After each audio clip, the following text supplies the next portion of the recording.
Hello friends, welcome you all in my YouTube channel SLV Classes. Guys, today we are going to discuss some important point in teaching aptitude. These are concepts of teaching, objectives in which Bloom's taxonomy and Gaine and Briggs and characteristics of teaching. For General Paper 1, NTA UGC NET JRF. But before starting this, I wanted to say something about my YouTube channel SLV Classes. Guys, if you really like my contents and videos, please like, share, comment and subscribe and follow me on Instagram. Guys, अगर आपको मेरी videos पसंद आती है तो आप उसे like करें, शेयर करें एंड सब्सक्राइब करना ना भूलें. Thank you. नाउ गाइस, अब देखते हैं जनरल पेपर 1 के कंटेंट्स क्या क्या हैं. Teaching aptitude, research aptitude, comprehension, communication, mathematical reasoning and aptitude में फॉलोइंग पॉइंट्स हैं. First one is reasoning, second series, classification, code, relationships, direction sense test, arrangement and mathematical aptitude. Now 6 क्या है आपका logical reasoning, फिर data interpretation, 8 information and communication technology, people development and environment and higher education. ये सारे आपके total contents हैं जो कि जनरल पेपर 1 में आएंगे. ठीक है, जनरल पेपर 1 आपके 50 क्वेश्चंस आते हैं यूजीसी नेट एनटीए में, तो आप देख सकते हैं. नाउ यहाँ पर देखते हैं पेपर 1 का पैटर्न क्या है. पेपर 1 में 100 मार्क्स के क्वेश्चंस आएंगे. 50 क्वेश्चन जो कि आपको सभी करने बहुत ही ज़रूरी हैं, यानी ऑल आर कंपलसरी, और टाइम आपको 1 घंटा मिलेगा. ठीक है,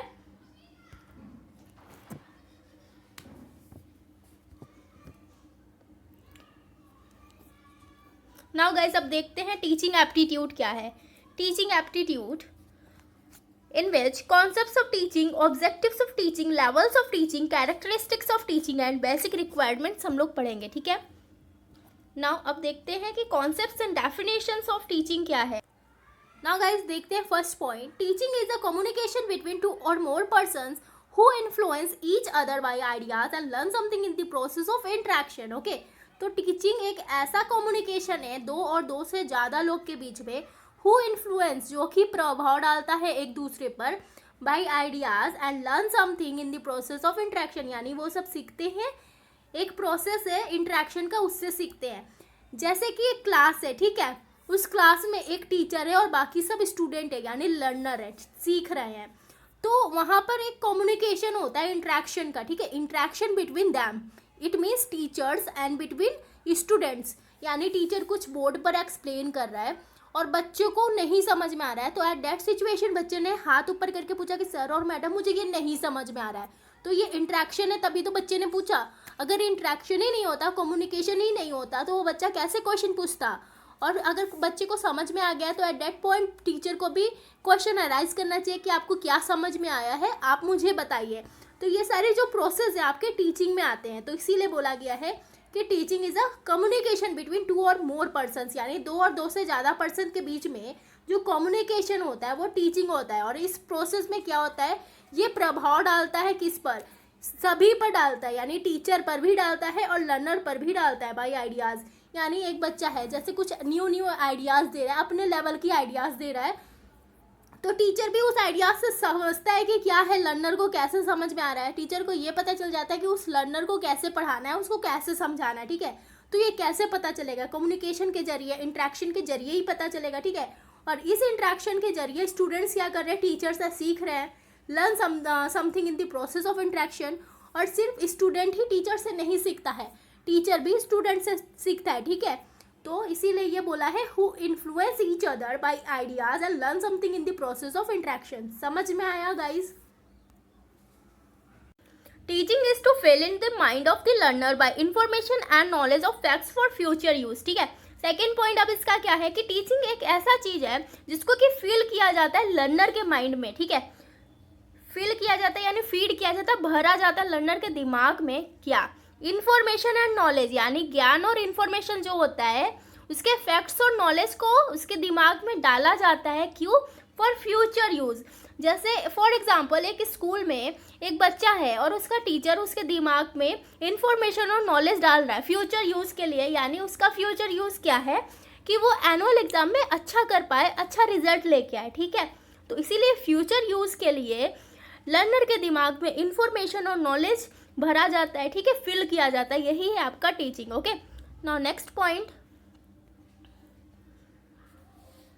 teaching is a process in which learners, teachers, curriculum and other variables are organized in a systematic way to attain some predetermined goal। Okay, तो टीचिंग एक ऐसा प्रोसेस है जिसमें कि learners, teachers, curriculum and other variables जो होते हैं organised एक सिस्टमेटिक वे में ऑर्गेनाइज्ड होते हैं ताकि वे अटेन कर सके प्री डिटरमाइंड गोल, यानी पहले से निर्धारित, यहाँ पर लिखा है ना, प्री डिटरमाइंड गोल को वो अटेन कर सके, यानी अचीव कर सके, यानी पहले से निर्धारित गोल को वो अचीव कर सके, अटेन कर सके, ठीक है।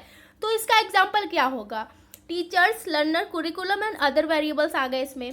तो स्कूल में जैसे कि एनुअल होता है, एनुअल एग्जामिनेशंस के लिए ही तो पूरा टारगेट होता है, पूरे सिलेबस बेस्ड होते हैं, ठीक है। तो टीचर्स और प्रिंसिपल्स का क्या मोटो होता है कि वो एनुअल एग्जाम में अपने स्कूल का रिजल्ट बेस्ट दे पाएँ, ठीक है। तो इसीलिए स्टूडेंट को क्या करते हैं, ज़्यादा से ज़्यादा सिखाते हैं, ज़्यादा से ज़्यादा लर्न करवाते, ज़्यादा से ज़्यादा क्वेश्चंस करवाते ताकि बच्चा अच्छा करे, अपना बेस्ट करे, ठीक है। तो ये एनुअल एग्जाम क्या है, उसका पहले का डिटरमाइंड गोल है ना, प्री डिटरमाइंड गोल है ताकि एनुअल रिजल्ट स्कूल का अच्छा जाए, ठीक है, पूरे स्कूल का। तो यही आपका प्री डिटरमाइंड गोल हो गया। इसमें आपके सब आ गए, आपके टीचर्स भी आ गए, लर्नर्स भी आ गए, कुरिकुलम एंड अदर वेरिएबल्स भी आ गए, जो कि एक ऑर्गेनाइज्ड होते हैं एक सिस्टमेटिक वे में, क्या करने के लिए, अटेंड करने के लिए पहले से निर्धारित गोल को, यानी प्री डिटरमाइंड गोल को। अब समझ में आया। Now guys, next point, teaching is an important part of the process of education. तो इसमें क्या बोल रहा है कि टीचिंग एक बहुत ही ज़रूरी पार्ट है एजुकेशन के प्रोसेस का, ठीक है। एजुकेशन में टीचिंग बहुत ही इंपॉर्टेंट रोल प्ले करता है, ठीक है। एजुकेशन में टीचिंग ही नहीं होगा तो बच्चे सीखेंगे क्या, समझ में आया। तो इसीलिए टीचिंग एक बहुत ही इंपॉर्टेंट पार्ट है एजुकेशन प्रोसेस का, समझ में आया। Now next point, it's special function is to impart knowledge, developed understanding and skill. इसका मेन फंक्शन क्या है, टीचिंग का स्पेशल फंक्शन है कि ये ज़्यादा से ज़्यादा नॉलेज दे सके और अंडरस्टैंडिंग लेवल बना सके और स्किल्स सिखा सके बच्चों को, लर्नर्स को, स्टूडेंट को, समझ में आया। यहाँ पर इसीलिए लिखा है कि it's to impart knowledge, developed understanding and skills, ठीक है। स्किल को भी डेवलप कर सके, अंडरस्टैंडिंग लेवल भी बना सके और इन नॉलेज को भी दे सके, यही टीचिंग का स्पेशल फंक्शन है। नाउ गाइस, यहाँ पर अब देखते हैं अल्बर्ट आइंस्टाइन डिफाइन क्या करते हैं टीचिंग को। Teaching is a supreme art to awaken joy in creative expression and knowledge. तो ये अल्बर्ट आइंस्टाइन बोल रहे हैं कि टीचिंग एक ऐसा सुप्रीम आर्ट है जिसमें कि जॉय जगाया जाता है, खुशी जगाया जाता है क्रिएटिव एक्सप्रेशन में और नॉलेज में, यानी जो नॉलेज यानी ज्ञान जो लिया जाता है उसमें कैसे लिया जाता है, खुशी से लिया जाता है। ये टीचिंग एक ऐसा कला है जिसमें कि जो ज्ञान बच्चे ले रहे हैं वो खुशी से ले रहे हैं, ठीक है। तो अल्बर्ट आइंस्टाइन यही डिफाइन कर रहे हैं कि teaching is a supreme art to awaken joy in creative expressions, यानी क्रिएटिव एक्सप्रेशंस में भी और नॉलेज में भी, ठीक है। तो ये आपका हो गया डेफिनेशंस। तो डेफिनेशंस भी कभी कभी पूछते हैं कि ये किसने डिफाइन किया है, तो आप इसे भी लर्न कर सकते हैं। नाउ नेक्स्ट,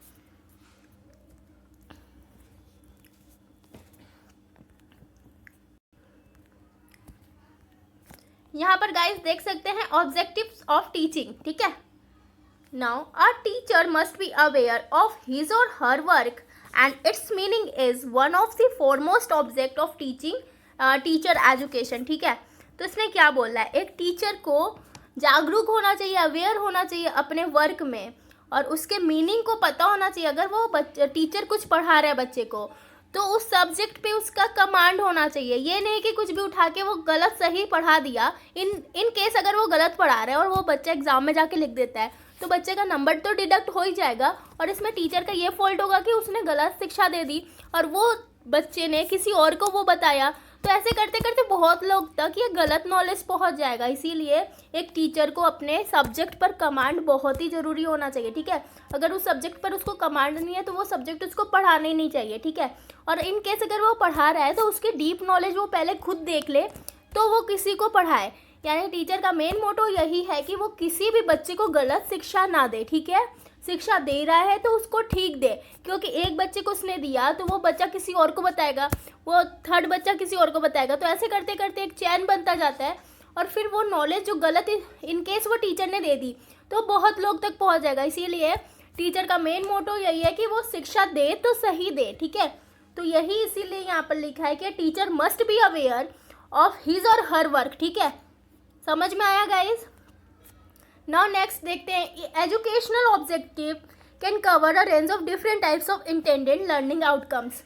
इंटेंडेड यानी उसके इरादे हैं लर्निंग के, ठीक है। यही है ऑब्जेक्टिव्स, आपके एजुकेशनल ऑब्जेक्टिव की बात कर रहा है। नाउ गाइस देखते हैं, educational objective can cover a range of different types of income, ये मैंने बता दिया है। अब इसके बाद there are two main ways of educational objective for intended learning outcome. यहाँ पर बोल रहा है कि दो मेन वेज हैं एजुकेशनल ऑब्जेक्टिव्स के, ठीक है, इंटेंडेड लर्निंग आउटकम्स के लिए। One is given by Bloom's, पहला आपका ब्लूम्स ने दिया है और दूसरा आपका दिया है गैने एंड ब्रिग्स ने, ठीक है। तो अब देखते हैं ऑब्जेक्टिव ऑफ टीचिंग। यहाँ पर एक ग्राफ गिवन है, एक डायग्राम गिवन है, उसमें देखते हैं ऑब्जेक्टिव ऑफ टीचिंग में क्या क्या आता है। पहला ब्लूम्स टैक्सोनॉमी और दूसरा Gagne and Briggs model. Bloom's taxonomy Bloom's ने दिया है और गैने एंड ब्रिग्स मॉडल आपका गैने ने दिया है, गैने एंड ब्रिग्स ने दिया है, ठीक है। ब्लूम्स टैक्सोनॉमी में देख सकते हैं 3 पार्ट हैं, 3 पार्ट्स आपके ब्लूम्स टैक्सोनॉमी में है और गैने में 1 पार्ट है, ओके। यहाँ पर देख सकते हैं ये 3 पार्ट्स है, 1 2 3। Bloom's taxonomy divided into 3 parts and Gagne and Briggs only 1 part. तो ब्लूम्स टैक्सोनॉमी में पहला है कॉग्निटिव डोमेन, संज्ञानात्मक जिसको की बोलते हैं, ठीक है, कॉग्निटिव डोमेन को, जो कि रिलेटेड होता है ब्रेन से, याद रखने वाला जो क्षमता होता है, ये आपका कॉग्निटिव डोमेन में आ गया, ठीक है। फिर दूसरा आपका है अफेक्टिव डोमेन। अफेक्टिव डोमेन आपका है भावनात्मक, ठीक है, भावना से related, means you can say emotion से रिलेटेड, ठीक है, इमोशन होता है ना, उससे रिलेटेड इसमें आएगा आपका। फिर आ गया आपका 3 में दिस साइकोमोटर डोमेन। साइकोमोटर यानी मनोप्रेरणा आपका आ गया डोमेन, यानी मनोप्रेरणा से रिलेटेड जो क्षेत्र है, डोमेन मतलब क्षेत्र होता है, ठीक है। तो इसमें आ गया आपका जो भी साइकोलॉजी से रिलेटेड है वो आ गया। इट मीन्स बिहेवियर और स्किल्स ऑफ अ इंडिविजुअल, ठीक है, किसी भी इंडिविजुअल के बिहेवियर के बारे में जो होगा वो आपका 3rd पॉइंट यानी साइकोमोटर्स डोमेन में आएगा। अब ये गैने एंड ब्रिग्स में आपका ही है वर्बल इंफॉर्मेशन, इंटेलेक्चुअल्स, ये सब आगे देखते हैं।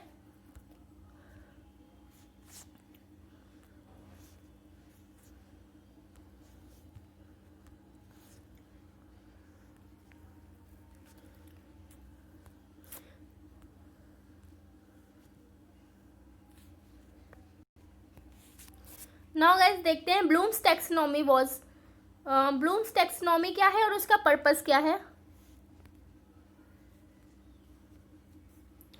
Bloom's taxonomy was developed to provide a common language for teachers to discuss and exchange learning and assessment method, ठीक है। तो Bloom's taxonomy क्यों डेवलप किया गया है? It was developed to provide a common language। इसको डेवलप इसलिए किया गया है ताकि वो टीचर्स को एक कॉमन लैंग्वेज प्रोवाइड कर सके, ताकि वो टीचर्स डिस्कस कर सके और एक्सचेंज कर सके लर्निंग को एंड असेसमेंट मैथड्स को, यानी वो लर्निंग को भी और असेसमेंट मैथड दोनों को ही एक्सचेंज कर सके लर्नर से, स्टूडेंट से, ठीक है, कॉमन लैंग्वेज के जरिए। यहाँ पर कॉमन लैंग्वेज है। The goal of an educator using Bloom's taxonomy is to encourage higher order thought in their students. Goal of an educator यानी किसी भी एडुकेटर का गोल जो है ब्लूम्स टैक्सोनॉमी यूज करने का यही है ताकि वो स्टूडेंट के अंदर एक हायर ऑर्डर थिंकिंग इनकरेज कर सके, ठीक है, उसको बढ़ावा दे सके।